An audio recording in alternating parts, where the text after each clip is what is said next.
All right. Well, here we are. We are now live. No, I'm not. Not the Zoom. I have friends that are all walks of life. So I appreciate all you guys being here. Thank you so very much for being here. I am Bishop Long with the United States Old Catholic Church, and I do appreciate all you guys being here. I truly do. It is Friday. It's Friday, so now it's time to just chill. It's time. Okay, that's a, okay. Only I think what was it? One. Let's see, what is that? Only in Florida, I think. Folks, please understand. There's a lot of people who have sent me a friend request on Facebook. I have been at the 5,000 limit for a long time, and unfortunately, Facebook. I don't know why, but they limit on how many friends you can have, and so I'm sorry, but. I can't. So it's not that I'm being rude or ignoring your friend request. I promise you. It's just that I once you get the 5,000 limit, you can't get anymore. So that happened. That happened back in 2010. So sometimes people will drop off as friends, and then you might have one or two or whatever availabilities. But honestly, it's just because I'm at that limit. So that's why. So I apologize. I do have an online public thing, but I really wanted to be to delete it because unfortunately, it's well. Thank you very much. I appreciate that, Michelle. It's very nice of you. I haven't seen you in months. I've been gone, but you look really great. Well, thank you, Michelle. I appreciate that. Thank you. I have lost a lot of weight. I'm walking about 5 miles a day. And so I walk a lot. And there's no sugar, no carbs. So it's a tough, but you just do it. That's it. So I keep walking, and that's what I do. Well, good, Japan. Well, Renee, well, welcome, and welcome to all you guys. I appreciate everybody being here. I want to remind everybody before we get into the meat and potatoes of the show, which we're going to have a very cool show this evening. I want to remind everybody, please do yourself a favor. So do yourself a favor. I want you to go to this website, kgradb.com.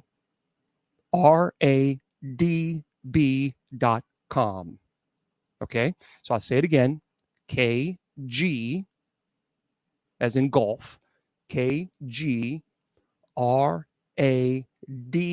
as in dog, B as in bicycle.com. And subscribe. They have some fantastic shows on that platform. And yes, the Sacred Division is on the platform as well. And folks, subscribe. It's very, very affordable, number one. But also, if you use Bishop as the promo code, you're going to get 30% off your subscription. So do it. I mean, anytime you can save money, do it. I have been there many times. I absolutely love the shows that are on the platform. And if you're like me, I love the paranormal. I just love the paranormal. And I love shows that are in the paranormal, and, even shows that challenge my own thinking and my own perception. So again, the website is KGRADB. Well, Palo Max XOXO just became a top viewer. Well, absolutely. That's wonderful. Thank you very much. I appreciate that. So kgradb.com. And make sure you check that out, and make sure, don't forget, you got to put Bishop as your promo code and get that discount. Okay. Also, I do invite you, please, to go to Bishop James Long, LONG.com. That is my website, Bishop James Long, LONG.com. There you can find information about me, and of course the church, and just whatever you want to find out. Just check it out. I'd love for you to visit the website. I do have a store online. I will also say very quickly again, the St. Michael necklaces, they're on their way. And so this is the St. Michael necklace. They're beautiful, absolutely beautiful, and can't really see it, but that's going to be hopefully here within the next couple of weeks. I'll let you guys know when it gets here, and so then we're going to certainly be letting you guys know about that. Of course, All this goes to funding the ministry. Now, there's a lot of people who are critical and saying, well, why do you have a store and all this other stuff? Well, again, so I've said this I don't know how many times, but that's okay. Some people are new. We do not get paid for being clergy within the United States Catholic Church. It's 100%. What we do is 100% free. We never charge. We don't get a stipend. There's no retirement. There's no housing. There's no car allowance. We pay for our own ministry. Period. Dot. The end. Pretty simple. So me going to people's homes and blessing their homes, I never charged, have not charged ever in 20 years, never will. I do fundraising. And that's why I have a store, because the only way that I can go to people's homes if I obviously have a store. It's common sense. I haven't won the lottery, but I have played it. I did play the Mega Millions. Oh, believe me, folks, I played the Mega Millions because I hate fundraising. I don't like it, but I also know that I have to, because again, as I've said, sometimes it could cost $1,200 to $1,500 to travel to someone's home. By the time you get the hotel room for 5 or 7 days, by the time you rent the car, that's expensive. It's not cheap. It's not cheap. And so you guys know that I have 5 families right now that need my help. And so this is why I do this. It's rather simple. It really is self-explanatory. And so again, for those of you who go to my website and who donate directly to the ministry, thank you. Thank you. You can go to bishopjameslong.com, scroll all the way down, and just donate to ministry expenses. That goes to help get me to people's home. Could I charge? Yep. Yes, I could. And most people who's being so rude sometimes on social media and just nasty, I could charge. Sure. And most clergy do. A lot of clergy do, which is unfortunate. But they do it also because they're not independently wealthy. I've taken a vow of poverty. I am a Benedictine. I am not Donald Trump. I don't have my private plane. And so obviously when you get to people's homes, you got to pay for it. Who's going to pay for it? Santa Claus? So for the people who are criticizing, then be a sponsor. How about that? Instead of criticizing what I'm trying to do and trying to get to people's homes, instead of criticizing, why don't you sponsor? But they won't do that, will they? But boy, they love to criticize. So anyway, there we are. I appreciate all you guys helping. So thank you. Yep. Yep. Absolutely. Thank you, Mr. Producer. And also don't forget, folks, we do have night prayer. I have night prayer Monday through Friday. And Monday through Friday, it's called Compline. Oh, I'm seeing a lot of people being muted on TikTokers. So thank you, moderators, for being here. I have Compline, and it's at 10 p.m. Eastern Standard Time. Okay. And you can go there and you can join us. And it's at Spreaker, Spreaker, Spreaker.com /show/night prayer. Okay. Night prayer is all one word. So again, Spreaker, Spreaker.com /show/night prayer. And again, night prayer is all one word. We do. Delga, we have moderators, and they're doing. They work so hard. They try to catch all the negative, because there are negatives, and that's that comes with the territory. Unfortunately, it does. When you do social media, there's going to be those people who have nothing better to do than on a Friday night than to cause disruption on people's lives. I can't explain it, except for it's just negative. It's just, whatever. You would think that people would have something better to do with their time. Also, let me explain how I do my TikToks. Folks, please understand that when I do TikToks, when I do duets, a duet, by the way, for those of you who don't know, let's say that you put up a video. Now, when you upload a video to TikTok, you can choose that people will not be able to do duets with it. You can choose that. You can say, nope, no duets, no. Nothing. People can just watch it.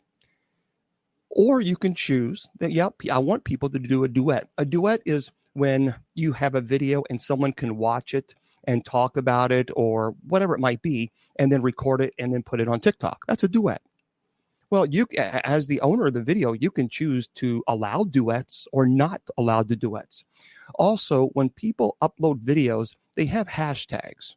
So sometimes they'll put a hashtag demon or a hashtag skinwalker or a hashtag poltergeist or a hashtag paranormal, whatever it might be. What I do is I look at those hashtags and then I try to make a comment on that video regarding that hashtag out of respect for the owner of the video. So I do what's called blind duets.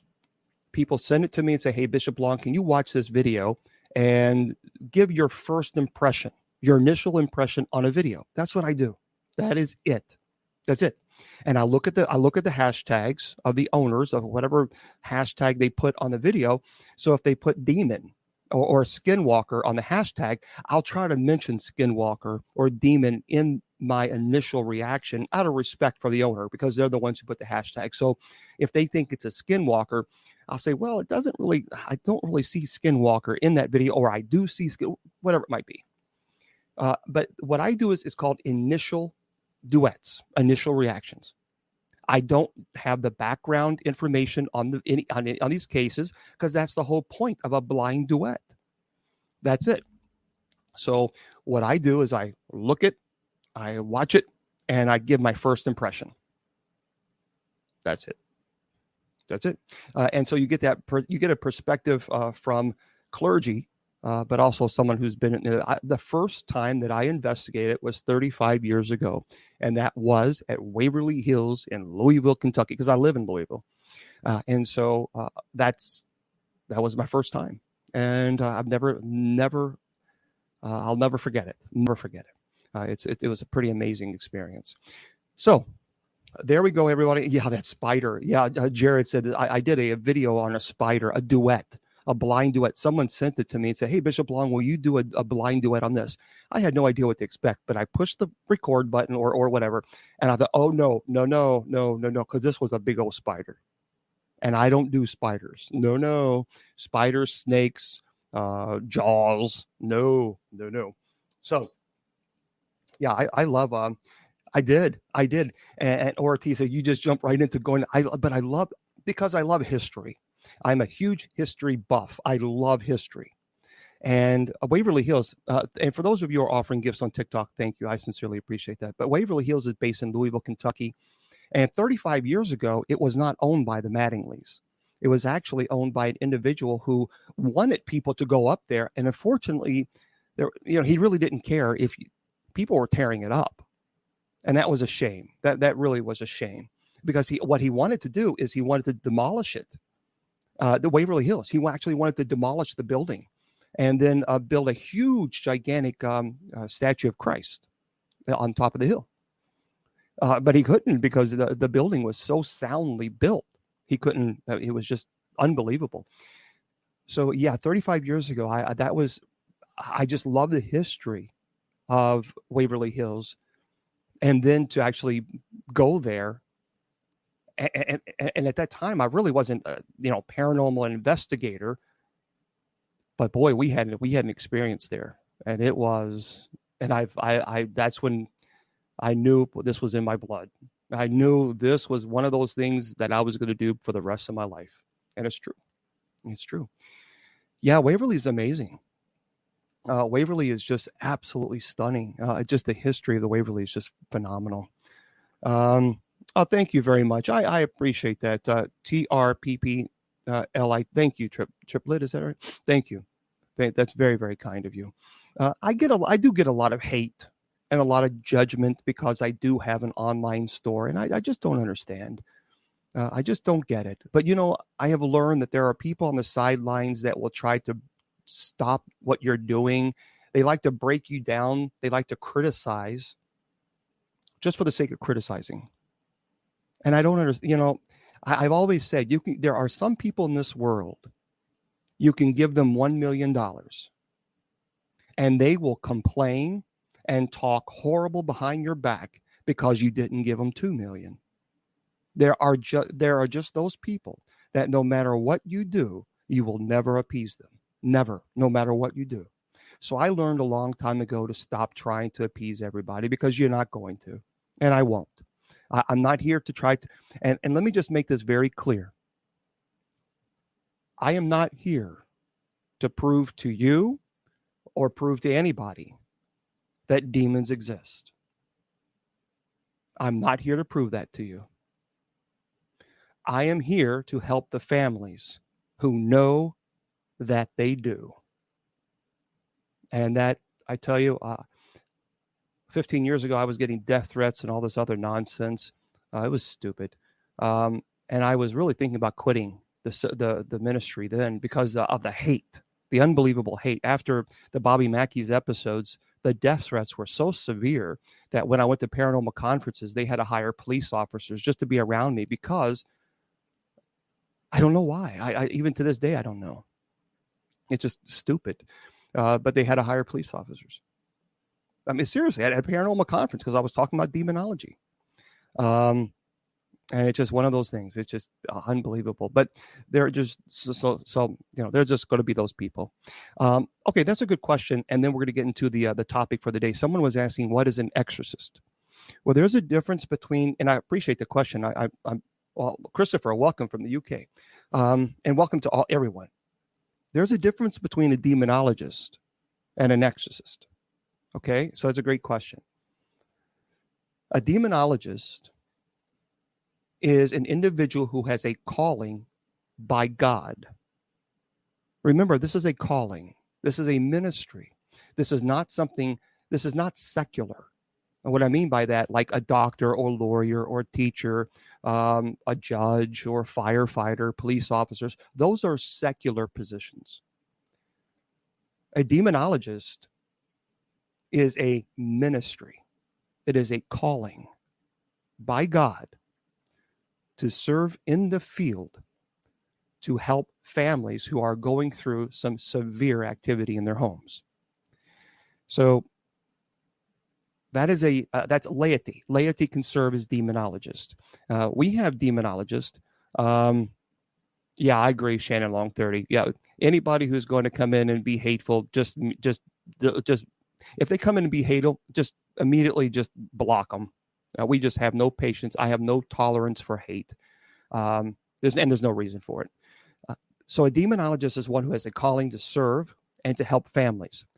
Now, an exorcist is a validly ordained clergy member who has been trained in the rite and who performs what's called the minor rite of exorcism, a deliverance, or the solemn rite of exorcism. So I do work closely with people who are demonologists. We have Rich Valdez, who serves as the church's, one of the church's religious demonologist. And he's been in the paranormal field for over 30 years. And he will take on cases. He'll investigate. He'll gather all the information, present everything, and then say, "Okay, Bishop Long, we need your help here." He does not perform rituals in which he has no validity to do. So if he's not ordained, he's laity. So therefore, he has no business performing the rite. Now, people get upset with me when I say that, folks. I didn't write the rite. I didn't write it, so I'm not the author of it. So don't get mad at me. I mean, it's just kind of absurd that people get upset when I say that. There are rubrics, and rubrics are they're really kind of guidelines, rules. And please understand, when you're talking about the solemn rite of exorcism, which is an exorcism performed on an individual who is possessed, the first form rite of exorcism was written in 1614. This is an ancient ritual. And the rubrics say that if you are not a validly ordained priest, clergy, you have no business even reading it. Now, again, I didn't write it, so don't get mad at me. I'm just educating people on what it says. So a demonologist has no business ever performing the solemn rite of exorcism, none whatsoever. And when I'm talking about validly ordained, there's a difference between legal ordination and valid ordination, apostolic ordination. You can go online, and I'm fully aware of them, and you can push the Get Ordained button online. Okay, is that a legal ordination? Yes, it is. It's legal. In many of the states, it's legal. Is it validly apostolic? No, it is not. Now, what I mean by apostolic succession, the Roman Church, for anybody who wants to come in and criticize me, okay, whatever. The Roman Church, the Indominus Jesus, it was a document that was written by Pope John Paul, ratified by Pope Benedict, Cardinal Ratzinger at the time, stated that any church that has apostolic succession is considered validly Catholic. And if you don't like it, then go complain to Rome. Don't complain to me. So what I mean by apostolic succession is Peter laid hands upon this disciple. That disciple laid hands upon this, et cetera, et cetera, et cetera, et cetera. I can trace my apostolic lines to Peter. Therefore, the apostolic lines, that's valid apostolic succession. All right. So there we go. All right. It does. That's a great question about how much of it actually gets ratified. The form. It's interesting because the office of exorcist continued as a minor order on the road to priesthood until 1972, and the order was actually suppressed by Pope Paul VI, I believe. Now, the Code of Canon Law specifies that each bishop to designate an exorcist until the revision of the code in 1983, and then there was a revision. The rite of exorcism was revived in 1999, and the minor rite of exorcism was published by Pope Leo XIII on May 18th, 1890, for the sole purpose of removing malevolent or demonic entities from a home. Okay, so I appreciate that. Oh, sure, yeah. I've studied demon. The first book that I read on demonology was when I was 9 years old, and I have not stopped reading. I have continued to. I read even today. I'm constantly reading books on demonology. Well, now see, that's a difference. You don't seek out the episcopacy. You don't seek out the office of bishop. That's not something you seek, because those people who do, we call it that's purple power fever or purple fever. Those individuals are doing it for the wrong reason. It is the church that calls you to the episcopacy. It's not something that you should ever. Well, I want that purple hat. I want that. No. That's ego, and ego has no business in the episcopacy. Unfortunately, there's a lot of ego there, but the church calls you to serve as a bishop. So I appreciate the questions. Okay. Let's get into the revisions. A lot of the revisions were, there's a lot of arguments and debates on as far as the terminology as well when you're talking about the revisions. There, again, you have the form, which is certainly very, very important. Anytime when you're talking about sacraments, and this is more of a religion question, but you have to have matter and form. But we're not going to get into it because I don't want to confuse people, because this is Paranormal Fridays and people have been patiently waiting for Paranormal Fridays. So let's get into it, everybody. And let's see, do you ever get called out to sort out, what's that? To sort out other people's misguided exorcism? Oh, me to no one? Yes, I do. I have. The question is have you ever, I can't talk about, I'm sorry, I can't talk about the television or any type of project regarding that. Can't.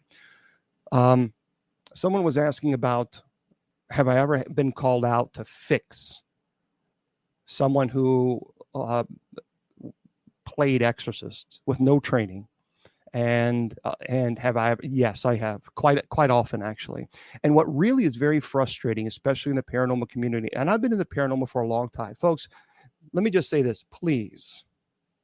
If you're a paranormal investigator, I beg you, stop immediately saying everything is a demon. Please stop that. That is such a problem within the paranormal community. It really is. There's a lot of people who consider themselves paranormal investigators. That's fine, But then they go into a home and they start talking about demonology with no training at all. They watched a couple of YouTube videos and they've not devoted their. I have dedicated my entire life to this ministry. This is not just something I did 5 years ago or just on a whim. This is something I've been since I was 9. I was called by God to serve in this ministry. So if you have a problem with me serving this ministry, then take it up with God. But I have been called by God to serve in this ministry. This is a calling. And there's a big problem in the paranormal community with so many people immediately going into people's homes and then saying, oh, it's a demon. Did you hear that noise? It's a demon. Did you hear that noise? It's a demon. That's got to stop. That has to stop. Because number one, that's not being pastoral at all. And you're frightening people. Remember, these homeowners and parents who have kids, they're terrified. They truly are legitimately terrified. And then when a person comes in and they present themselves as a professional paranormal investigator who's been doing it for 500 years and all this other stuff, and then you start immediately saying, demon, it's a demon, it's a demon. They look at you as the expert in the field. And then if you mention the D word, the demon word, what do you do with that? Now they have to deal with, oh my gosh, this person who I consider an expert, they don't know everything that goes on behind being called a paranormal investigator. But now you go into the home, it's a demon, it's a demon. And I'm telling you, I have dealt with that problem. Cleaning up the messes that paranormal investigators leave behind has become such a problem. It really is. Please stop. If you want to investigate and you want to gather the information, that's beautiful. That's necessary and it's helpful. But please stop. Stop using rituals that you have no business using. Please stop. The solemn rite of exorcism should never, ever be performed by anyone unless you are a validly ordained clergy member who's been given permission by their local ordinary, by their bishop. And that's what it says in the rules. That's what it says in the rubrics. It's not my rules. I'm just telling you what the rubrics say. Please, please stop. Because a demonologist is not an exorcist. And so therefore, a demonologist has no business performing rituals, rites in which they have no valid ordination to do so. Okay? So that's a good question. User 88481690 said, how do you know when it's a demon? That's a good question. I appreciate it. Let me tell you this. When you go in, and I have, again, I don't care if people believe this. I have been to thousands of people's homes through the years. Blessings. There have been so many people's homes that I've been to, and I'm truly honored when someone asks me to help them. That's very humbling. But I will tell you this, folks, you do not need a psychic or medium with you to tell you that there is a demonic entity that's present. You don't need a psychic medium. It is overwhelming. Religious objects are desecrated. There is the smelling of sulfur or horrible flesh. I used to be a police chaplain for a large city. And unfortunately, many times I was called out. Someone had committed suicide. And they wanted me to be obviously on the scene to administer the blessing, and of course to keep the family away from the actual scene itself. And you never forget that smell. And many times it will be an overwhelming sensation of that smell. You will the sense of dread and intensity is something that really words cannot properly describe. And activity will begin and actually increase when you begin praying. Please understand, prayer is a form of that's provoking. So that's a provocation. So you have to be careful. If there's a true demonic entity that's present and you begin praying, you certainly need to protect yourself, absolutely. But you have to also understand that anything and everything you do, that there's a cause and there's an effect. So if you begin to pray, the activity could get quite violent and can increase. So I just, we have to be very careful. And please, and again, do not. And you're right, Maria. That's a great.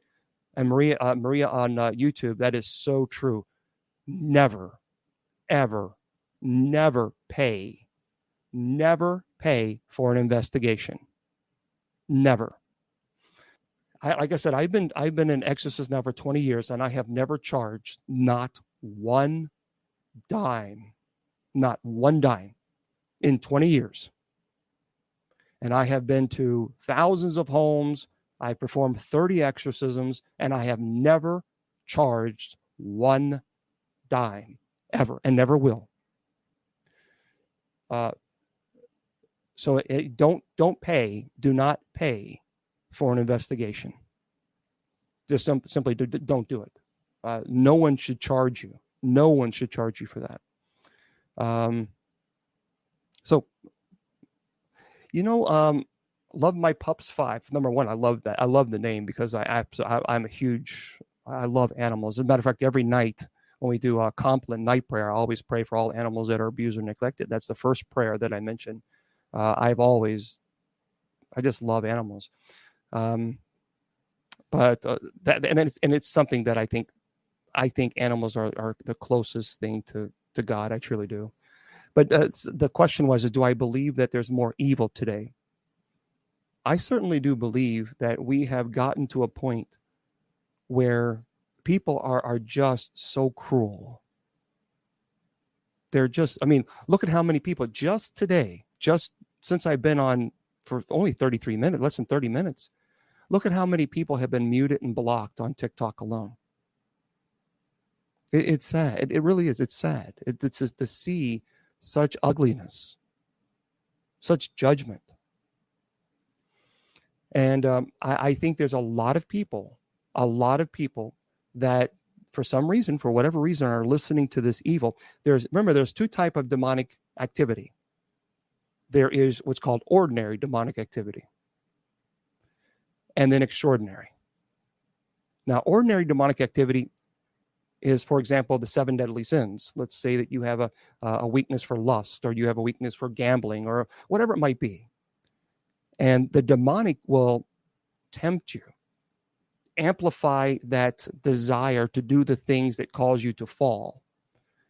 And so that's called ordinary demonic activity. Unfortunately, there's a lot of people using social media, and unfortunately, they don't realize that they're falling. I think that they don't realize that they're falling into ordinary demonic activity. They go online, they troll people, they say some really bad things. I am fully aware that people have gone on social media. Please stop sending. You don't need to send it to me anymore. I'm fully aware. It's been happening. It's been happening for 20 years, folks. I'm fully aware people will go on social media and say all kinds of ugly things about me. I'm fully aware of it. But that's not a reflection on me. That's a reflection on those individuals. Because you can't call yourself a Christian and then turn around and really do and say some horrible things about people online. Jesus said to love your God with all your heart, soul, mind, and body, and to love your neighbor as yourself. And to troll others and say some really bad, horrible things about an individual, that's not funny. I assure you, God is not joking. God is not laughing. And nor do I think God finds it amusing.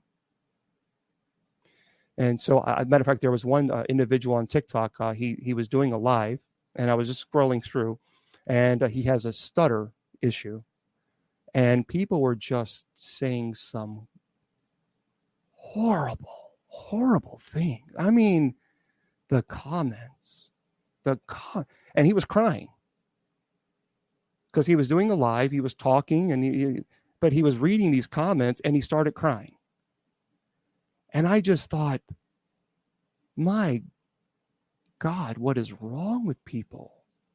What is wrong with people? And yet they don't realize that those people who do that, they don't realize the devil's already beaten them. Think about that for a moment. When you do evil, when you go online and when you can try to use whatever justification you want. But if you don't like somebody, that's okay. We don't have to like everybody, but that doesn't mean you have the right to go online and to say some really nasty things about people. Why? Isn't life hard enough? Seriously, isn't life hard enough? Why add more burden to that person's life? Why? I'll tell you something very quickly, and then I'm going to get into the skinwalkers. There was an individual who was on TikTok, and because he was gay, and I say was because he committed suicide. People were saying some really horrible things, to this poor kid, and I mean really god awful things. And he was going, and he expressed that he was struggling with his sexual identity, and people were saying, well, why don't you just put a gun to your head? Why don't you just get over? Why don't you do? I'm just really saying things like that. And he did. Now, those individuals who think that it is funny, they will have to answer to God for that. And God will not. He will not be happy. And so I just, it broke my heart when I heard that story. You know, a lot of people are going through difficult times. A lot of people are going through hard times. So why go online? Why go on social media? And why say ugly things about people? Really ugly things to add more stress to their already stressful lives. Why? No. I before I ever do that, I will shut social media down completely. I never want to add a burden on anyone's shoulders ever. And if I do, I will humbly apologize to that person. I never ever, because life is too hard as it is. Too hard as it is. Okay, so let's get into this very quickly, because on the top of the hour, I'm going to answer, kindness goes a long way. Amen to that. On the top of the hour, I'll we'll get into the demon questions and paranormal questions, but really on the first, Maria, you're very welcome. On the first hour, I like to talk about just topics that are on my mind. Today, I want to talk about the skinwalker. And before we get into this, I want to remind everybody, please go to kgradb.com and please subscribe. So there's a lot of people who are just tuning in. kgradb.com, and make sure you put Bishop on the promo code. You get 30% off. kgradb.com. And if you want to know about my church, the church that I belong to, then you can go to usocc.org. I have it advertised everywhere. It's not a secret.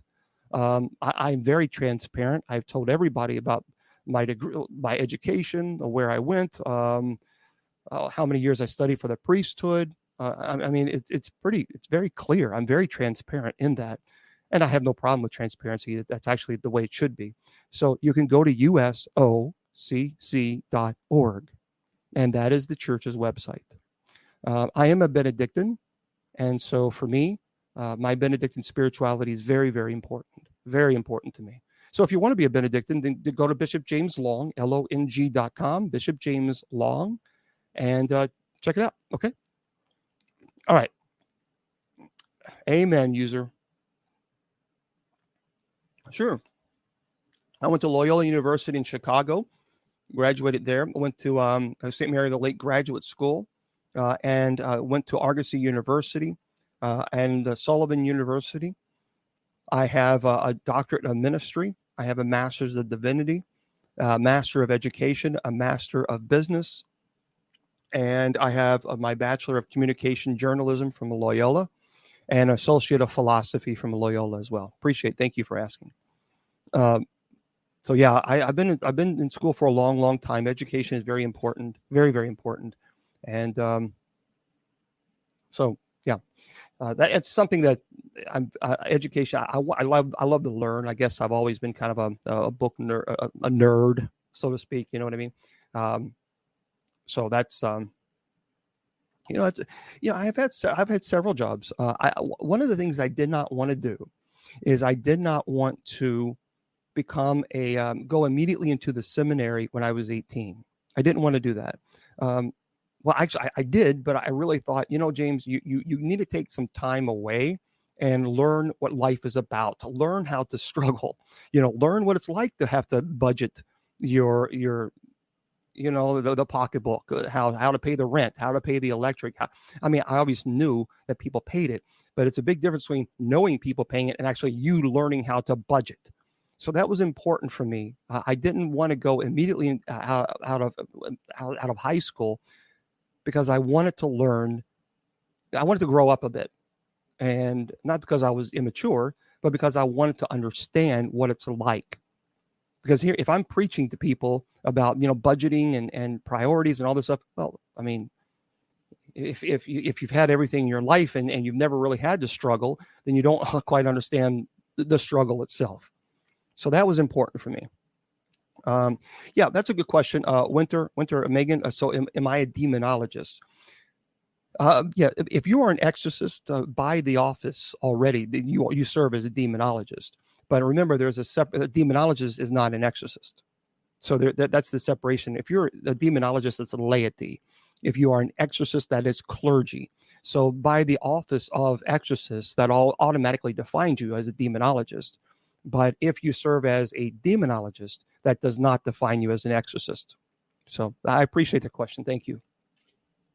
Okay, everybody, let me get into this. I really want to get into our topic for that. And I'll get to your questions. I promise you on the top of the hour. I promise. I'll get to them. If you have any questions about me, I will answer them. As long as it's asked respectfully, I'm going to give you respect. I just ask that you give me the same respect. That's all. It's a two-way street. And I don't think it's asking that much. But if you ask a question, I will answer it. I told you, I'm very transparent. And as long as it's asked respectfully, I have no problem. Tiffany, this was a calling. This is a calling. And it's not something that I chose. It's something that I accepted. And have I ever been homeless? That's a good question. I have not. Thank God. But I have been stressed. I have been very, very stressed on, oh my gosh, rent is due. How am I going to pay rent this month? Well, you better do extra hours at work. And yeah, so I understand the fear. I understand what comes with, oh my gosh, if I don't pay this rent, I will be homeless. So yeah, absolutely.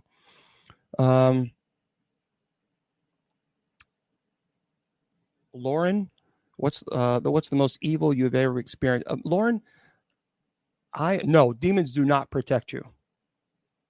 Do not ever believe that. Under no circumstances. Do not ever fall into that belief. I appreciate the question. Do not fall into that. No.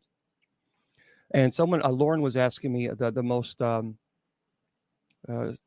guess, what was the most violent or what was the question? Most evil, but probably at the Gates of Hell Cemetery. Okay. I promise you guys, I'll get to your questions. I promise you, on top of the hour, but let me get at least 15 minutes into the Skinwalker. And then I promise you, I'll get to your questions. I promise, folks. Okay. So just if you would indulge me for a moment, because I really want to talk about this topic and then we'll get into your questions. Okay. So, my sister Shannon Long 30, she is in here and in TikTok, and our grandmother she's passed. She's in heaven. She was Native American. She was Cherokee. So we, obviously the Native American heritage, religion, the faith, the walk of life, that's very important to me. I have friends from all walks of life. I don't judge anybody. It's not my right to judge anybody at all. And I don't. So it's not my place. I'm not here to judge anybody. So I want to present this to you and see just your thoughts on this. And this is a great article that I read, and I want to pass this on to you. This is from, I believe, the History Channel. So listen to this, everybody. When I read this, I thought this is this is from Margot Margaritov. I believe that's the name. So according to the Navajo legend, skinwalkers are shape-shifting witches that disguise themselves as deformed animal-like wolves and bears. Again, this is from Marco Margaritov. Okay. So the legend of the shifting entity known as the skinwalker has largely been relegated to hoax status, according to Mark. After all, he says that it's difficult to believe that a humanoid figure has been transforming into a four-legged animal and terrorizing families in the American Southwest. Now, he says while unscientific, the Navajo skinwalker does have deep roots in American Native lore, and that is absolutely very, very true. So the rest of America got its first real taste of the Navajo legend in 1996 when the Deseret News published an article titled Frequent Flyers. And it's a story and this is a true story. It chronicled a Utah's family traumatizing experience with a supposed creature that included cattle mutilations and disappearances, UFO sightings, and the appearances of crop circles. But the family's most distressing encounter occurred one night, just 18 months after moving onto the ranch. Terry Sherman, the father of the family, was walking his dogs around the ranch late at night when he encountered a wolf. But this was no ordinary wolf. It was perhaps 3 times bigger than a normal one. It had glowing red eyes and stood unfazed by 3 close-range shots that Sherman blasted into its side. Now, the Sherman family weren't the only ones to be traumatized on the property. After they moved out, several new owners experienced eerily similar encounters with these creatures. And today, the ranch has become a hub of paranormal research that's aptly named the Skinwalker Ranch. Now, while paranormal investigators probe the property with novel inventions, what they seek has a history that is centuries old. And this is the legend of the Navajo Skinwalker. So, again, I respect all walks of life. Everyone has a right to believe in what they wish. It's not my right to judge or condemn anybody, and I don't. So I'm presenting this to you, and you can kind of figure out what you believe and what you don't believe, and that's okay. So here's the question. That's a good question. We'll get to that. What are skinwalkers? Well, as the Navajo English Dictionary explains, the skinwalker has been translated from the Navajo Yi Nadlushi. I think I said that right. This literally means by means of it, it goes on all fours. And the Yi Nadlushi is merely one of many varieties of skinwalkers called the Antalahina. Now, the Pueblo people, the Apache, and the Hopi also have their own legends involving the skinwalker. So there you go, Michael. Several nations do. Some traditions believe that skinwalkers are born a benevolent medicine man who abuses indigenous magic for evil. And the medicine man is then given mythical powers of evil that vary from tradition to tradition. But the power all traditions mention is the ability to turn into or possess an animal or a person. Other traditions believe a man, woman, or child can become a skinwalker should they commit any kind of deep-seated taboo. Okay, now the skinwalkers are described as being mostly animalistic physically, even when they are in human form. And they are reportedly near impossible to kill except with a bullet or knife dipped in white ash. Now, little more is known about the purported being, as the Navajo are staunchly reluctant to discuss it with outsiders, and often even amongst each other. Now, traditional belief basically that speaking about the malevolent beings is not only bad luck, but it makes their appearance all the more likely. So they believe that the more you speak about it, then the more likely they will show up. A Native American writer and historian, Adrienne Keene, explained how J.K. Rowling used a similar entity in her Harry Potter series. Did you know that? Affected indigenous people who believed in the skinwalker. Quote, what happens when Rawling pulls this in is we, as Native people, are now open up to a barrage of questions about these beliefs and traditions, said Keene, but these are not things that need or should be discussed by outsiders. So let me give you this. Yeah, and Michael, a lot of say yes, they are the same. In 1996, a couple of outsiders were introduced to the legend after a series of inexplicable events occurred at their new ranch. So Terry and Gwen Sherman, they first observed UFOs of varying sizes hovering above their property. Then 7 of their cows died or disappeared. Folks, let me just say this. People are asking me, have I ever seen a skinwalker? No, I have not. However, in Latin, there's a term argumentum ad ignorantium, which means argument from ignorance. Just because I've never seen one, that doesn't mean that they do not exist. Sorry for the double negative, but you get the point. Now, obviously, if you have cattle is they're expensive, and obviously they're an investment. So people have accused them of going out and killing some of their cows. That makes no sense at all. Just from a business perspective, that's just ignorant. Now, one was reportedly found with a hole cut in the center of its left eyeball, and another had its rectum carved out. The cattle the Shermans did find dead were both surrounded by an odd chemical smell, and one was found dead in a clump of trees, and the branches above appeared to have been cut off. Now, one of the cows that vanished had left tracks in the snow that suddenly just stopped. Quote, if it's snow, it's hard for a 12 or 1,400-pound animal to just walk off without leaving tracks. That's true. Or to stop and walk backwards completely and never miss their tracks, Terry Sherman said. It was just gone. It was just very bizarre. Perhaps most terrifying were the voices Terry Sherman heard while walking his dogs late one night. Sherman reported that the voices spoke in a language he didn't recognize, and he estimated that they came from about 25 feet away, but he couldn't see a thing. His dogs went berserk, barked, and ran back hastily to the house. And after the Shermans sold their property, these incidents only continued, so they didn't stop. Okay, so again, I promise you, I'm not ignoring you. I'm not ignoring you guys. I just want to get to this article, and then I'll get to your questions, okay? So according to this article, and it's a good question, are skinwalkers real? Well, UFO enthusiast and Las Vegas realtor Bob Bigelow bought the ranch for $200,000 in 1996.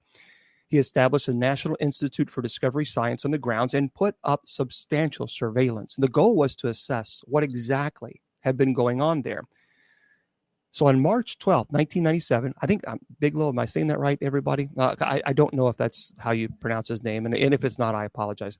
Bigelow's employee, biochemist Dr. Colm Kelleher, spotted a large humanoid figure perched in a tree, detailed in his book, Hunt for the Skinwalker. The creature was 20 feet off the ground and about 50 feet away. That's kind of creepy. It says the large creature that lay motionless almost casually in the tree, the only indication of the beast's presence was the penetrating yellow light of the unblinking eyes as they stared fixedly back into the light. That's crazy. So Kelleher fired at the supposed skinwalker with a rifle, but it fled. It left claw marks and imprints on the ground. Kelleher described the evidence as signs of a bird of prey, maybe a raptor print, but huge, and from the depth of the print, from a very heavy creature. And this was only a few days after another unnerving incident. The ranch manager and his wife had just tagged a calf before their dog began acting strangely. I have said this a million times. Pay attention to your animals. Pay attention to your animals. It says, quote, they went back to investigate 45 minutes later and in the field of broad daylight found the calf and its body cavity empty, said Kelleher. Most people know if an 84-pound calf is killed, there is blood spread around. Yep. It was all out of the blood, and it had been removed in a very thorough way. The distressing activity continued well into the summer. So Quote, three eyewitnesses saw a very large animal in a tree and also another large animal at the base of the tree, continued Kelleher. We had a videotape equipment, night vision equipment. We started hunting around the tree for the carcass, and there was no evidence whatsoever. Now, ultimately, Bigelow and his research team experienced over 100 incidents on the property, but couldn't amass the count of evidence that scientific publication would accept with credulity. So Bigelow sold the ranch to a company called Adamantium Holdings for $4.5 million. Boy, that's a big return. So nevertheless, research of Skinwalker Ranch is more sophisticated and secretive than ever. And there are many stories about Skinwalker online in such forms as Reddit, as most of you know. These experiences commonly occur on Native American reservation and are allegedly only prevented by the blessings of a medicine man. While it's difficult to discern just how truthful these accounts are, the descriptions are almost always the same. The four-legged beast with a disturbingly human, albeit marred face, and orange-red glowing eyes. And those who claim to have seen these skinwalkers also said they were fast and made a hellish noise.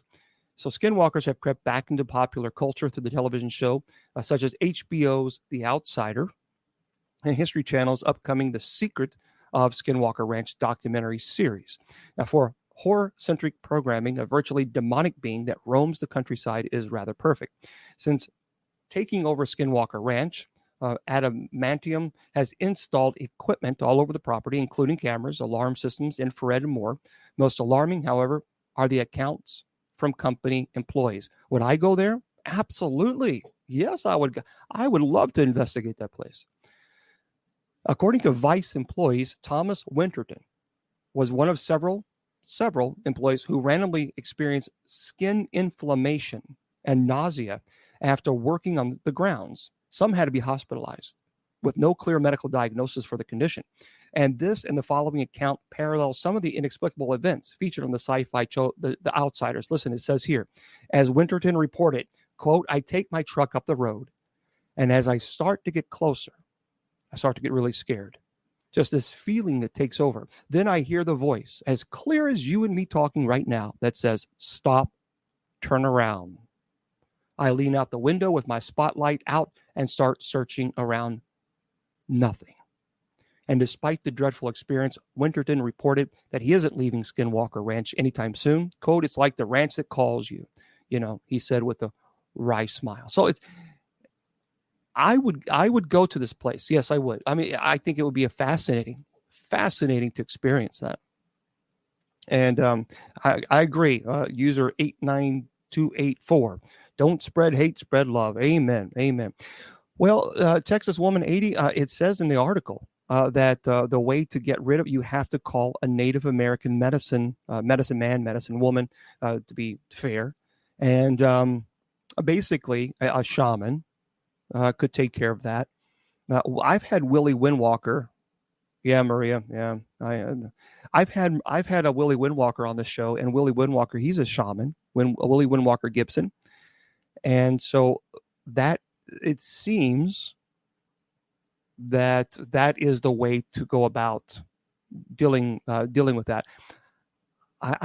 My experiences, again, I've never experienced what I would define a skinwalker based on my understanding of what they are.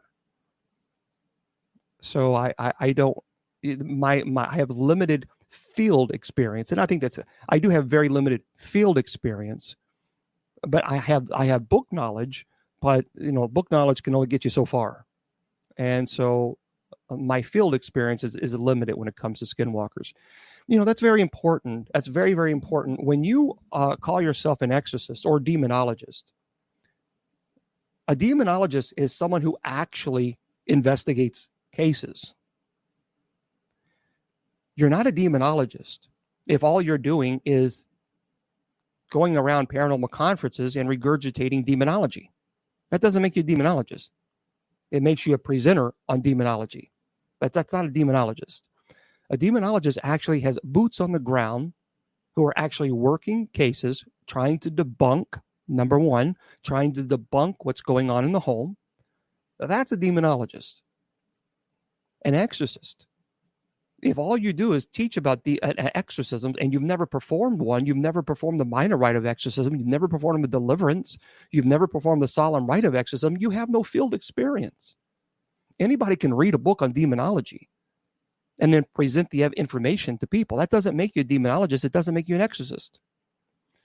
So that's one thing that's important to understand, that being a demonologist means you actually work cases. I mean, and we have people in the paranormal community that call themselves demonologists, and you ask, well, how many demonic cases have you actually worked? How many cases are you working? And you find out, well, I really don't. I just go to paranormal conferences and I might do a little fun investigation, around just to get people's money. And well, that's not a demonologist. That's an entertainer, not a demonologist. So that's very important. Let's see. So let's see. What's Lauren? Is the devil real, or just many loads of different demons? That's a good question. No, that's a good question. The devil is 100% absolutely real. 100%. I firmly believe that. And people always ask me, well, what about the devil? Is Lucifer, Satan, are they the same? And so let's get into that, because people ask me all the time about the difference between it and are they the same? Right. You're right, Michael. You're right. The person who takes courses on demonology has to have years of experience, earn the title. Amen, Michael. Amen to that. Just because you take a class on demonology, that doesn't make you a demonologist. That means you're a student. I mean, that's what it means. You have to take what you learn. You have to accept the calling from God to serve in this field, and then you work cases. I mean, that's what you do. That's a good question. Jared is asking, have I battled the same demon multiple times? Here's what I will tell you. I don't mention demonic names. We don't mention demonic names at all and I know you're not asking for that, but we don't mention demonic names on the show. And the reason, that's a form of summoning. So I've said this before, like, for example, Jared is on YouTube. So if I say Jared Johnson, now, Jared, you and me now have a connection. You know that I have summoned you by summoning your name, mentioning your name, and now we have a connection. There really is no reason at all, none at all, to mention demonic entity's name. But I appreciate the question. Have I ever come across the same demon? In the exorcisms that I have performed, the solemn rite of exorcism, the answer is no. During the minor rite of exorcism, so let me explain the difference. The minor rite of exorcism is a ritual in which an exorcist will go to a home and they will begin praying. We are forcing the entity, the demonic or malevolent spirit, to manifest, and we perform the exorcism on the entity. We do not perform an exorcism on a home. That is beyond ignorant. You bless a home. You perform an exorcism on the demonic entity. So the minor rite of exorcism is a rite that is reserved in, you go to the home, there is demonic activity, and you force the entity to manifest, and you perform the exorcism. In that case, that's different than the solemn rite. The solemn rite of exorcism is a sacred ritual in which you perform this rite, and the entity is obviously present because possession is current. And there's only two things that an exorcist wants to know. Actually demands, not ask. We demand the name and the time of departure. That's it. There's no other conversation. There's no dialogue. Absolutely none. So in that case, I think it was Jared asked the question. So Jared, I have had, in the exorcisms that I have performed on multiple exorcisms, it always, almost every time, the demonic will say Satan. All the time. And that is for the sole purpose of trying to frighten me to think, oh my goodness, now I'm fighting Satan himself. And no, that is try to puff themselves up, to make themselves to basically to try to intimidate you. These are all parlor tricks. So even levitation, the scarrings, the markings on the body, the eyes going solid black, the smell of sulfur, the changing in air temperature, whether it be dramatic increase or dramatic decrease. These are all parlor tricks, and they're designed to force the exorcist to stop the rite. And so, am I an investigator? Sure, I consider myself an investigator as well. I love investigating, but I want to debunk. That's my main goal. Unfortunately, I don't have the time to investigate, and I rely on demonologists and teams to help, because I obviously can't get everywhere. I just can't. I can't be in Florida one day and then California the next day and in Texas the next, obviously. So I rely on teams that have been in the field for a long time, and they go and they try to debunk what's going on. And when they can't debunk it and they present, here's the evidence, we can't debunk this, that's when I get involved. And that's when I go online and say, hey, folks, I need help getting to this place, because I haven't won the Mega Millions yet. So please help if you can. And then people will attack me and say horrible, whatever. But I'm going to do it every day. I don't care. People are going to say what they're going to say. But let me tell you this, for the people who love to come on TikTok or on Facebook or wherever and attack me because I go online and say, please go to my store or please donate to the ministry so I can help families. Let me tell you this. If you're one of those people that like to troll and attack me, I guarantee you that you would have a different perspective if it was your family going through that. Can I get an amen up in here? I mean, you know that as well as I do. If it was your family and you go around trolling, oh, I can't Bishop Long. He's doing a store and he's asking people to help. And you know what? If you had a demonic infestation, you would thank God there was a Bishop Long who was willing to help you for free. But the question is, so I'm gonna keep doing it. You can keep hating all you want. You can keep hating. The haters can continue to hate, because your opinion of me is irrelevant, because I answer to God. And as long as God knows my intention is pure, as long as God knows that I have said yes to his calling for me to serve in this ministry, I don't answer to you. I don't answer to anybody else. And if you got a problem with that, then take it up with God, because he's my boss. So the question is, well, thank you, Daniel. I appreciate that. The question is, and really and for those of you who are paranormal investigators, let me say this to you. And I want you to hear this, and I want you to hear it very carefully. If you are a paranormal investigator and you're going out and you're answering the calls at 2 o'clock or 3 or 4 or 5 o'clock in the morning, and you're packing up all the evidence, all the equipment that you need, and you're driving 8 or 9 hours to someone's home, and you're putting gas in your car at $5 a gallon, and you're not asking the family for one red penny, then you know what? You're the paranormal investigators, and to hell with the haters. To hell with those people who have to say, oh, you're doing it for the devil. You're doing it for Satan. Shut up and, just sit back. Why don't you just go away and go pout someplace else? Because the people who are answering the calls at 2 o'clock in the morning, the people that are leaving their family, the paranormal investigators who are leaving their family and driving and not charging anything and trying to debunk what's going on to give them peace of mind, those are the paranormal celebrities. A paranormal celebrity is not because you have a camera in front of you and you say, did you hear that? Did you hear that? That's not a paranormal investigator. That's not a celebrity. I don't care. Anybody can get on the camera and say, did you hear that? Did you hear that? Doesn't make you a celebrity. What makes you a celebrity is that you answer the phone call at 2 o'clock in the morning, 3 or 4 o'clock in the morning, and you say, yes, ma'am, or yes, sir, or we can get there. We can help you. And you pack all the equipment, all of your team, and you go out and you travel 8 or 9 hours to someone's home. And then you stay there and you help them and you investigate and you try to debunk. You should be applauded. And anybody, I don't care who it is. Anybody who gives you crap or who judges you for that, they will answer to God for that, because what you're doing is ministry. And hell with those people. And I'm sure people on TikTok and people on social media go, oh, Bishop Long said to hell with him. He's such a fake priest. He's such a fake bishop. Shut up.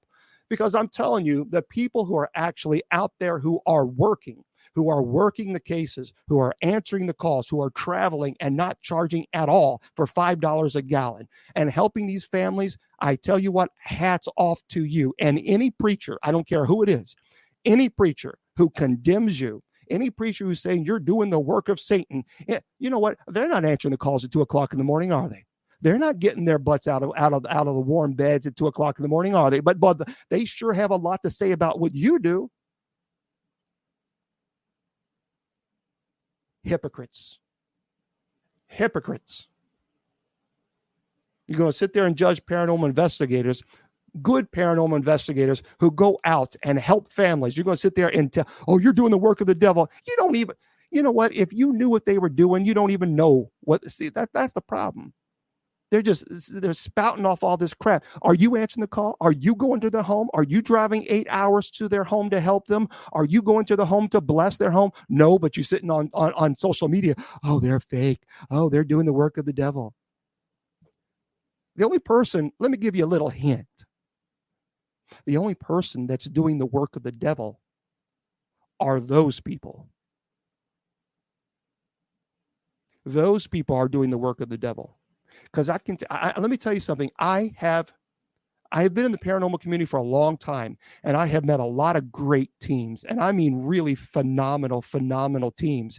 That everything's not a demon. They tried to debunk, and I will tell you this. I will tell you this as God is my witness. Many of them have quit because of these loudmouth people out there who like to judge and condemn and saying, "Oh, you're doing the work of the devil. You're going to burn in the fiery pits of hell." And they quit because they're tired of the frustration. They're tired of being judged. They're tired of being condemned because the pastors use the pulpit as a bully. But yet the pastors don't get their big butts out of bed and go into homes and blessing it. They don't get their butts out of bed to go to home to investigate. But they sure like to judge. I tell you, as God is my witness, those people who spend time judging and condemning other people, you are going to have one hell of a hard day when you see God at your judgment. Because when God replays all the things that someone has said, all the gossip, all the attacks, that individual, and you're going to say, oh, I was just trying, no, shut up. No, you weren't trying to do nothing. I know you not.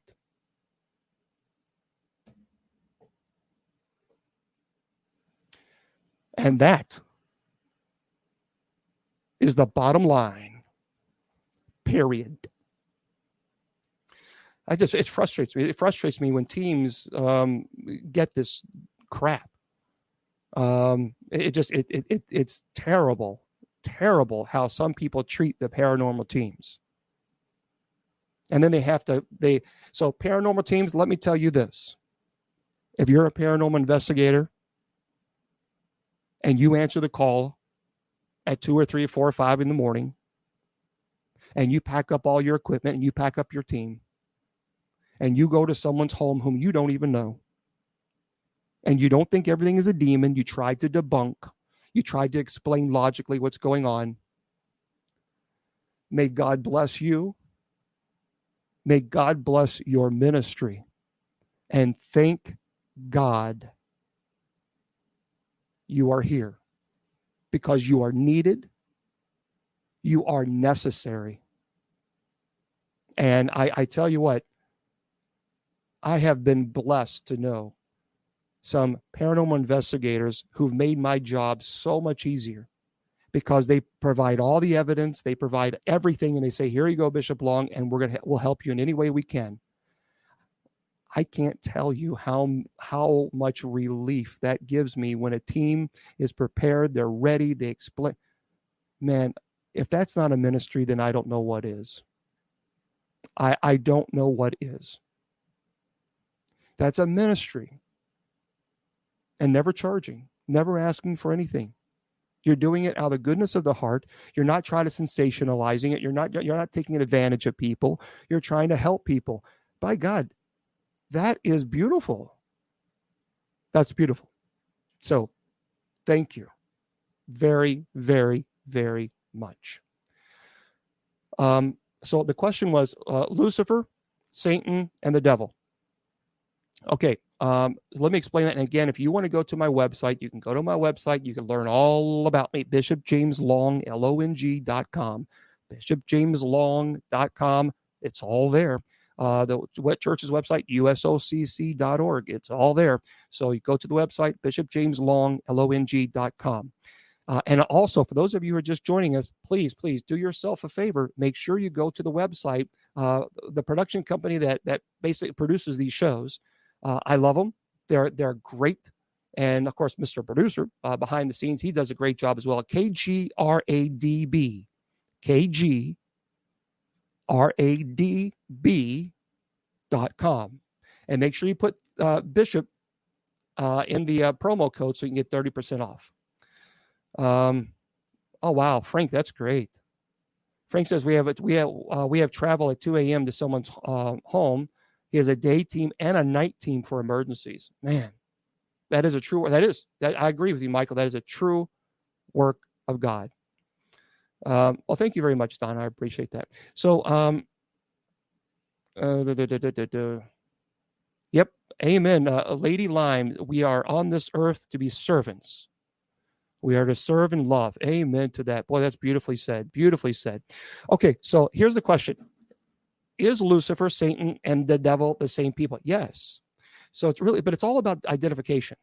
Okay. So remember, Lucifer refers to his angel self. Lucifer means light, a light bearer, light bringer, because he was the most powerful of all angels. Now, the devil refers to his evil being, his existence.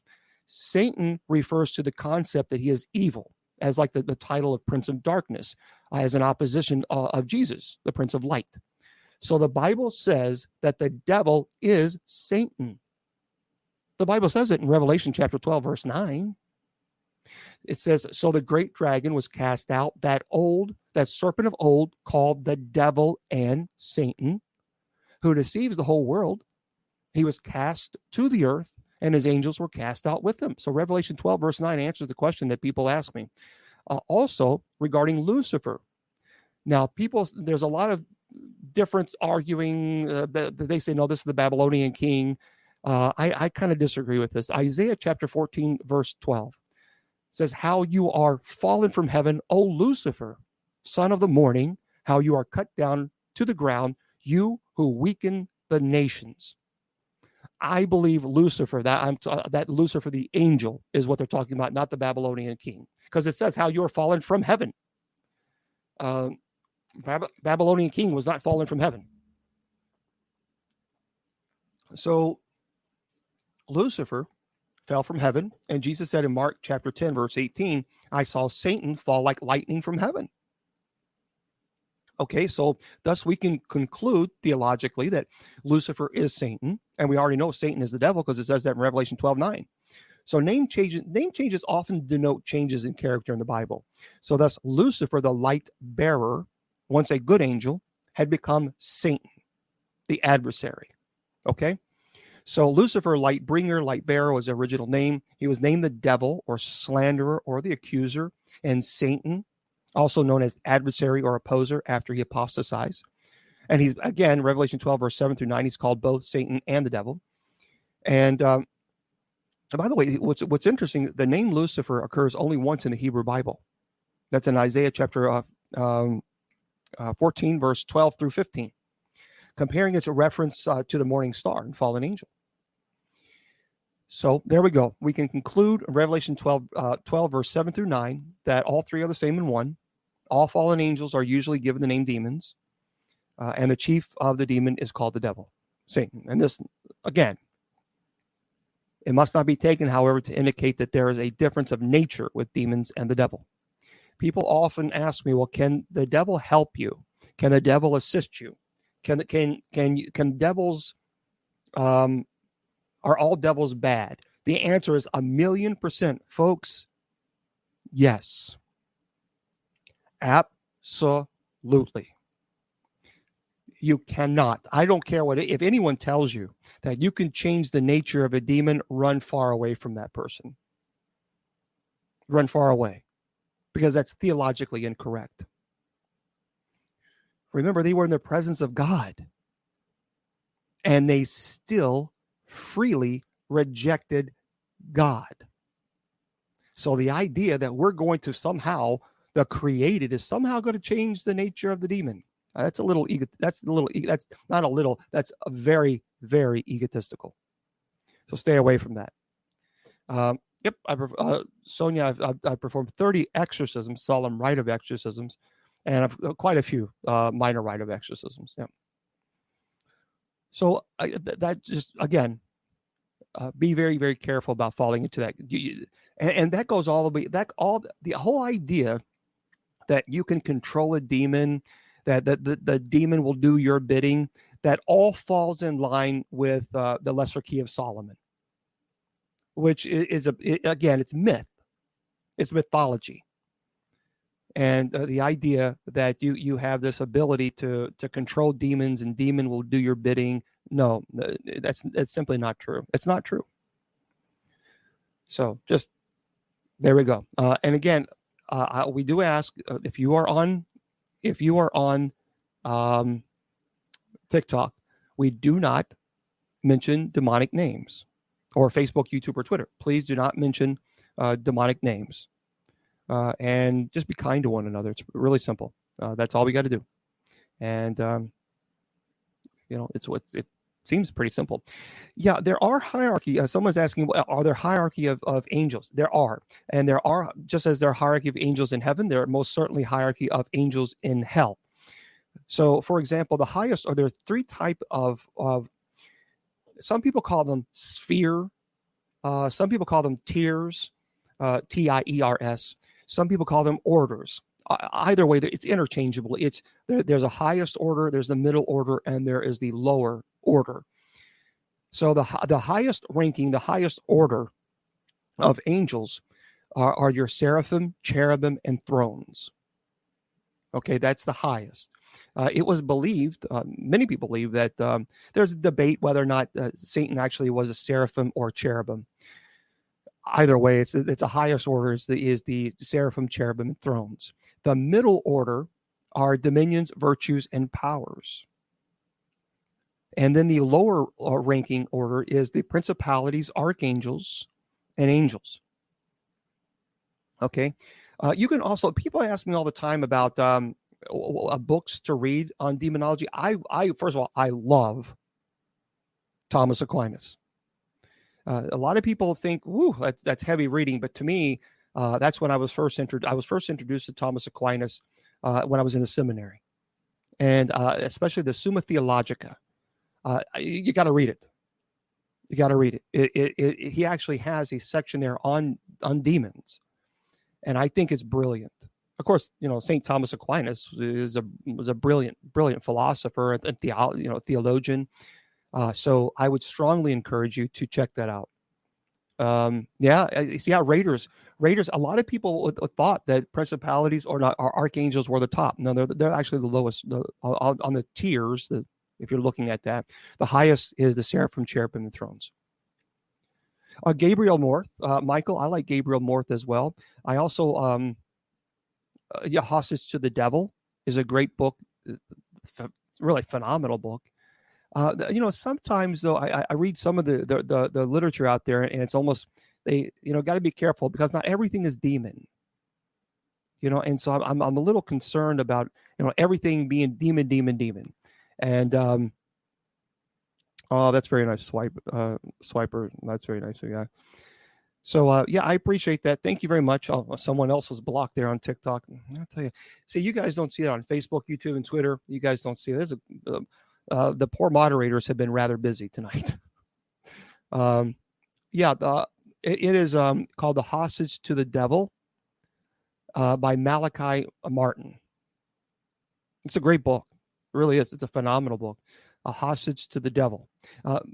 Malachi was the chief exorcist of Rome, and he was a Roman Catholic priest, and he left the Roman Catholic priesthood. He fell in love, and he wrote a book called thank you, David. And he wrote a book, and I tell you what, it's phenomenal. Also, let me just tell you this. Yeah, bless your moderators. Yeah, isn't that the truth? Um, I'll go. You have the book. Also, I want to strongly encourage you to read another book. A lot of people ask me about books, so let me just pull this up here. It's two. Actually, technically, it's two books. It's a series, and it's called Dark Siege. Folks, do yourself a favor. Get those books. They are absolutely phenomenal. You can go to Amazon, and they actually have it on Kindle as well. And it's called A Dark Siege, Siege. And the individual who wrote it is a friend of mine. His name is Jason McLeod, but his last name is actually spelled McLeod. Okay, Jason McLeod. Again, McLeod. And the book is called Dark Siege, A Connecticut's Family Nightmare. And then, of course, he also has the other book. It's The Nightmare Returns. That's the part 2. I have read both of these books. They are intense. Jason has the ability. He has the ability when he writes, he actually puts you in the scene. I mean, you can actually visualize the entire scene. It's brilliantly written. And I'm the type of person that when I'm reading, sometimes I can get distracted. You won't get distracted. I promise you. You won't want to put the book down. And you get to the end of the chapter, like, I got to know what's going on. I got to get up at 5 a.m. I got to do the hospital chaplaincy. And here it is. It's midnight. I'm telling you, you get the books. They sell it at Amazon. Bill. I know Bill. Bill's a great guy. So again, Dark Siege,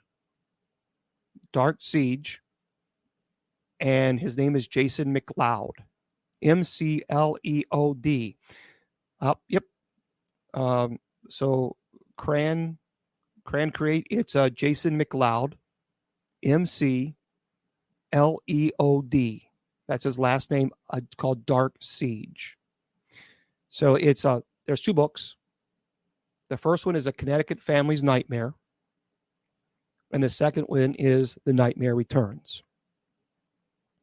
Okay, so check that out. Guys, let me tell you something. And Jason actually worked with the Warrens. I knew Lorraine. Lorraine was a friend of mine. But Jason he worked cases with the Warrens.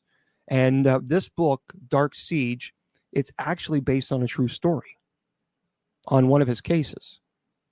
And he asked me to endorse the book. And I absolutely, once I read it, I said, you better believe I'll endorse it. I mean, it's just truly phenomenal. It is amazing. So, honestly, it's one of my absolute favorite. It's one of my favorite books to read. Okay. Yeah. You can get them on Amazon as well. Tiffany, here's what I'm going to say. I of course, like I said, I knew Lorraine, and Lorraine was one of those individuals. A lot of people don't know that the Warrens were, they were the pioneers in the paranormal community. They got a lot of hate, because they were, doing the investigations, and people were calling them all kinds of names and seeing them as, but they kept to their ministry. They kept focusing, and they kept focus on the ministry. And I will tell you, there are a lot of cases that you've never ever heard about. And a lot of cases that they publicized, many cases actually, was because they couldn't get clergy to help. The church wouldn't sanction any type of the blessing, or if they believed that there was a possession. And so they would go to the media. And because, they had some celebrity status there, they used the media to get the church's attention, and it worked. And so, but they were very, very devoted and dedicated to the ministry, very, very devoted. And I will tell you, Lorraine, she was a little firecracker. Lorraine, what you see is what you get. She's, resting in heaven now, but She was just she was a cool person. I liked Lorraine. She was very, very cool. So so I do believe Lorraine was absolutely convinced. Every case that she worked, she was convinced that that they were legitimate. She saw things. I mean, she witnessed it. Also, I want to tell you this. You're very welcome. Also, I want to remind everybody, folks, go to kgradb.com.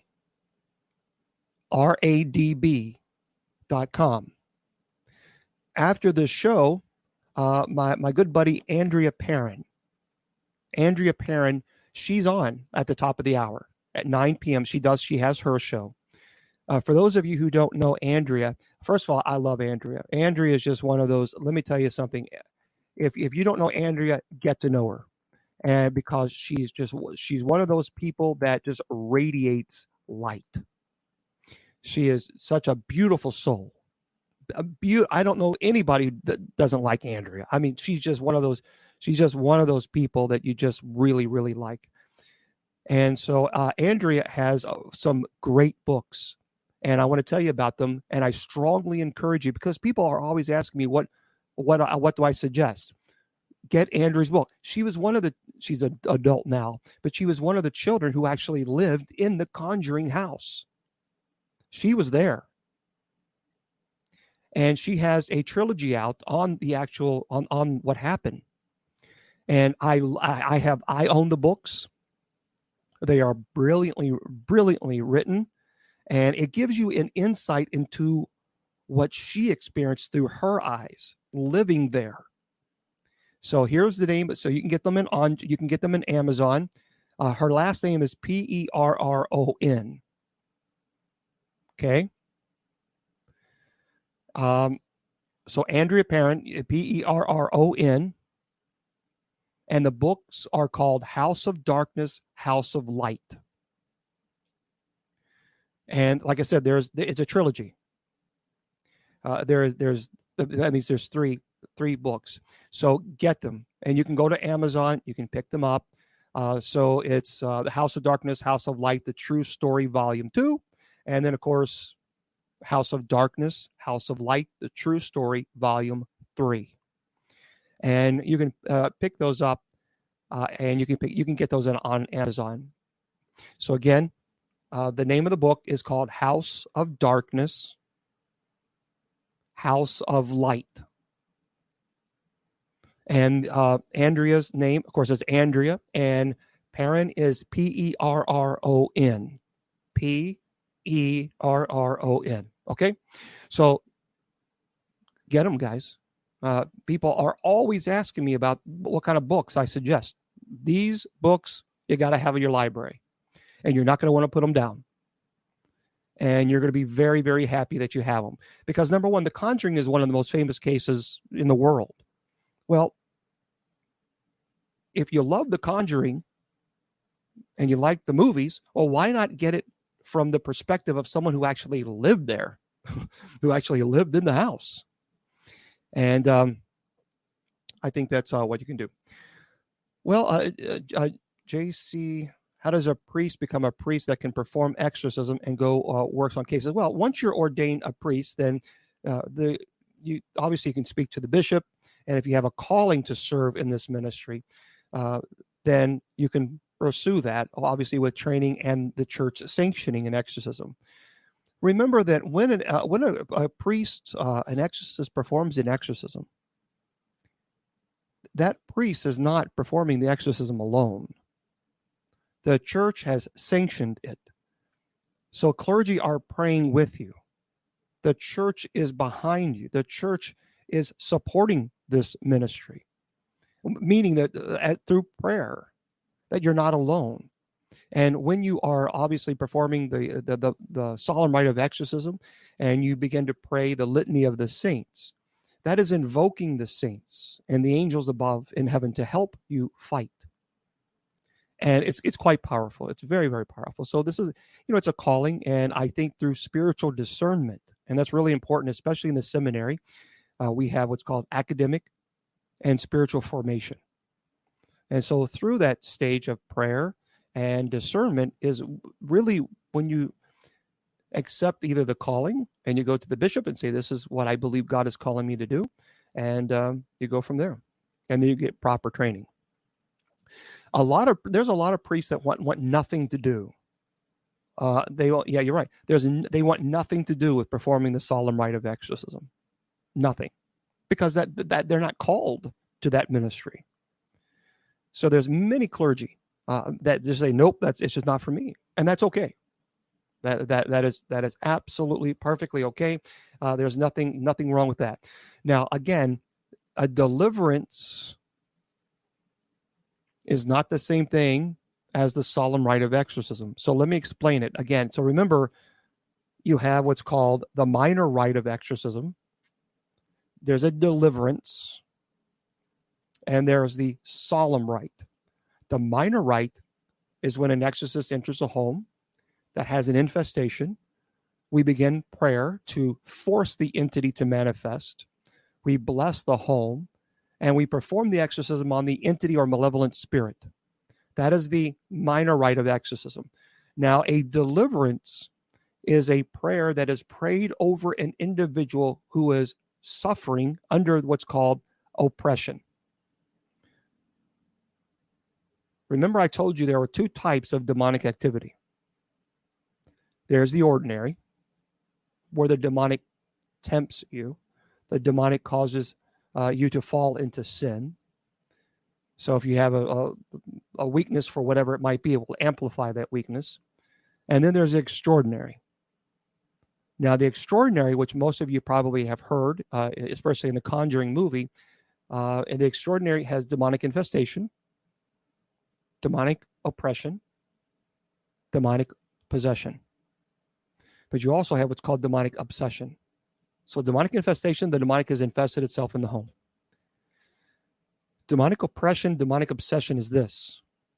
Demonic obsession is you begin to hear the demon interact with you. You hear its voice. It mimics schizophrenia. You have demonic oppression is when the demonic will begin to physically attack you. Biting, scratching, pinching. It's trying to affect your will. It's breaking down your will. It's weakening you. Demonic obsession is when it begins to break down the intellect. So it's breaking down the intellect and will of the person to the person can't fight anymore. Now, that person has what's called an attachment. The demonic has attached itself to the individual and is causing the intellect and will to be eradicated. Once the intellect and will are eradicated, then you have possession. A deliverance is prayed over an individual who has an attachment. We pray for the removal of the attachment. That's not the same as a solemn rite of exorcism.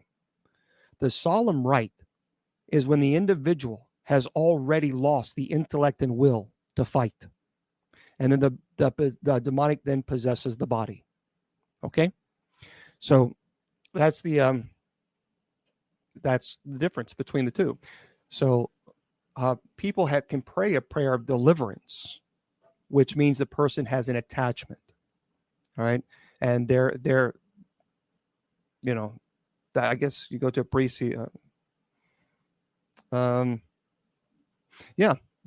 well, anytime, if I'm ever performing as a bishop for the church, even as a bishop, I will go to the council of bishops and I will say, okay, we have a case. I'm not going to perform the solemn rite of exorcism without going to the council of bishops. Because remember, it's not just me performing the exorcism. The bishops are also in unison with me through prayer. During that time are praying with me. Now they're in their homes, certainly they're in their chapels, but they are praying with me during the time in which the exorcism begins. So it's quite beautiful knowing that you have a community that's praying with you during the exorcism. Okay, I've already talked about my religion. You can go to uslcc.org or bishopjameslong.com. Okay. To go jails and cast out all demons. Huh? How many times do priests go to jails and cast out all demons? Well, I mean, that's a good question, but that implies that people who are in jail are all demonically oppressed or possessed in that case. And so we have to be careful with that because, again, through ordinary demonic activity, people can listen to temptation and fall into temptation and to commit the sin. So that doesn't mean they're possessed. That just means they're falling under ordinary demonic activity. That's right. That's right. Exactly right, Michael. Okay. Is there more demonic possession or infestation now? Do you come across? It's a good question. What is it?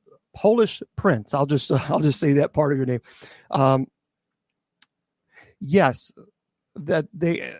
I will tell you that I have not found an increase in possession. I have a master's of education. I have a master's of business. So, statistics are pretty important to me, especially when you're, especially a master of business. And when I was a dean of a college, so for me, I look at the data, and I have not found that there is an increase in possession. However, I have found through the data that there does seem to be an increase in demonic infestation. So that's which could certainly lead to possession through the infestation, oppression, possession. But I have not found. Me personally, I've not found that. But I appreciate the question. Okay. Oh, you need a prayer of deliverance, huh? I'm embarrassed to ask my priest. You know what? Monica, Monica's on Facebook, and she posted this in chat. So to be fair, it is public. So, and I think this is, and Monica, if you don't mind, I'm going to mention this because I think your question is so important. All your questions are important, and I appreciate them. But Monica says, "Can you help? I need a deliverance, and I'm embarrassed to ask my priest." I mentioned it, and I don't think he wants anything to do with it. Okay, let me just say this, and this is to all you guys, to everyone. Okay, Vanessa, really, Vanessa. See, why do you got to be? Why do people have to be so hateful? Go away, Vanessa. Okay, yeah, some troll who have nothing else better to do on 8:45 on a Friday night to harass clergy. That is sad. I'm sorry, it's sad. Okay, listen, I always tell people that if you think you need a prayer of deliverance and you have clergy, please give them the opportunity first to speak to them. I understand there's a lot of clergy like, I don't want to deal with it. I don't want to deal with it. No, I'm not interested. But give them at least that opportunity as your spiritual advisor, as your clergy member. Give them at least the opportunity to talk to you about it, because maybe perhaps your priest, perhaps maybe, the priest says, well, that's not really something that I'm called to do, but I can, there's a priest at this parish, and they can help you that way. At least give them the opportunity. I always tell that's just so important. And I understand there are some pastors that don't want anything to do with it. I get it. I understand, but at least give them the opportunity. Okay, and we're at 92,000 likes right now on this video. That is beautiful. So 92,000 likes on the TikTok video or the live, and I appreciate that very, very, very much. So thank you very, very much. I appreciate that. And I'm gonna push this like button as well. I'm pushing it, and I appreciate all you guys doing that. Thank you for that, because it lets people know that we're live. Also, I'm sorry, I'm just kind of tapping that thing there. That's really interesting. I'm seeing the heart go all the way up to that. Oh, I've never seen that before. That's really cool. So thank you for that. I appreciate that. Okay. So give your clergy member that opportunity. I think so. I think it would be nice. Okay. Oh, Saint Benedict. Yeah, Saint Benedict. there's a little as far as historians, whether it was 479, 481. I believe he was born around 480, and he was actually born to a Roman noble. And in the 5th century, he went to Rome. He finished his education, and but Benedict was a lot. Some people think he was very rigid, so to speak. I don't think he was rigid. I think Saint Benedict was very strong in his faith, very, very strong in his faith, and that's okay. He lived as a hermit that many people don't know, and which is quite interesting. And some of in his monastic setting, he was known for his, very strictness, I guess you could say, and even some of the monks that lived him tried to try to kill him. But it's quite interesting when you actually read. You should read if you don't know the story of Benedict. He blessed. There was some bread that was poison, and a raven came by and took it, and that's why on the Benedictine medal you'll see a raven. But also the chalice, that he made a blessing and a sign of the cross over the chalice, because the monks the poison his chalice, and he had blessed it, and the chalice actually shattered. So it's Benedict is the patron saint for exorcists. But prayer and work, that is the motto of a Benedictine spirituality and hospitality. And so for me, I went to a Benedictine undergraduate school, seminary, and loved it. I just fell deeply in love with the Benedictine spirituality. And so for me, that's why I made my vows as a Benedictine, and I've been a Benedictine ever since. So, yep. Yeah. Okay. We have about a few more minutes left before we have to head out, but we still have more time. So I want to remind people are asking me again. I do teach online courses. They're 100% online. You learn at your own pace. So I do teach demonology, angelology, genealogy, and paranormal studies. You get all 4 courses, all 4. It's online. And so, and of course, it goes to funding the ministry. So you can go to Bishop James Long. Well, thank you very much, Michelle. BishopJamesLong.com and click on the class link. So if you click on that class link, and it will take you to where you need to go, and you can sign up. Again, you learn at your own pace. And I think that's that's beautiful. I've never seen that. For those of you on TikTok or Facebook, YouTube, people are very kind sending gifts on TikTok, and they're beautiful little pictures, or like this one was clouds and balloons. So that was very nice. Chaser, okay, there's a question. Can human beings be angels, and can angels be human beings? People don't like my answer to this. And I give you my answer from the Catechism within the Roman Catholic Church, because that's obviously where I studied. The answer is no. It is because it's 2 different natures. Remember, we are created in the image of God. So the natures are very, very different indeed.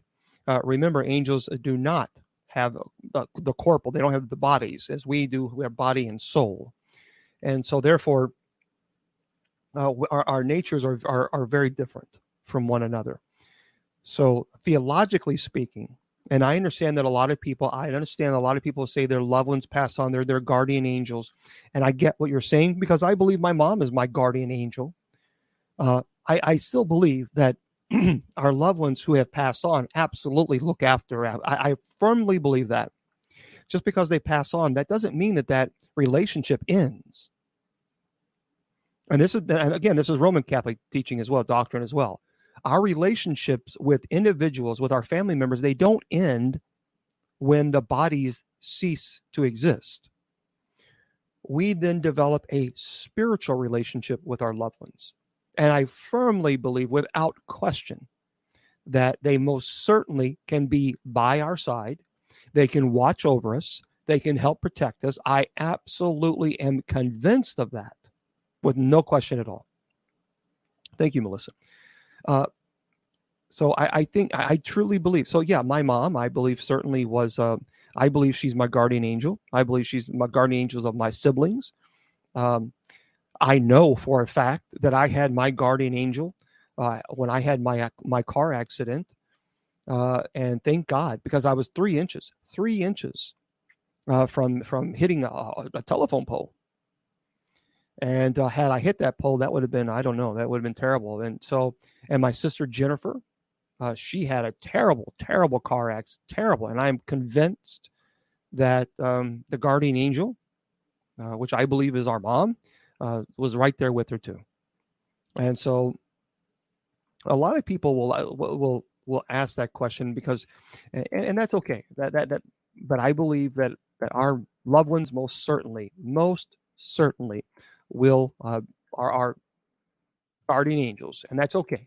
That's just what I believe, and there we go. So, all right. So some people believe it, and some people don't, and that's okay. Okay. Well, thank you very much, Melissa. I certainly do appreciate that. Yeah. Andrea Perrin. Andrea Perrin is her name. Is her name. So please consider going there and getting her books, and House of Darkness, House of Light, and also Jason McLeod, Dark Siege. That's really, really phenomenal. I absolutely strongly encourage you to do that. So again, if you would like to check out my website, bishopjameslong.com, please do that, and make sure you also go to the class and check that out. For those of you on Spreaker, I'm going to say goodnight to you guys, and I hope that you guys have a beautiful, beautiful evening. Folks, I tell you all the time, make sure you stop by. Stay at KGRADB, and because Andrea Perrin is coming up next. I tell you all the time, folks, and I mean this, regardless of what the trolls say, your value does not decrease based on someone's inability or refusal to see your worth. In God's eyes, you are priceless, and never let anybody convince you otherwise. Good night.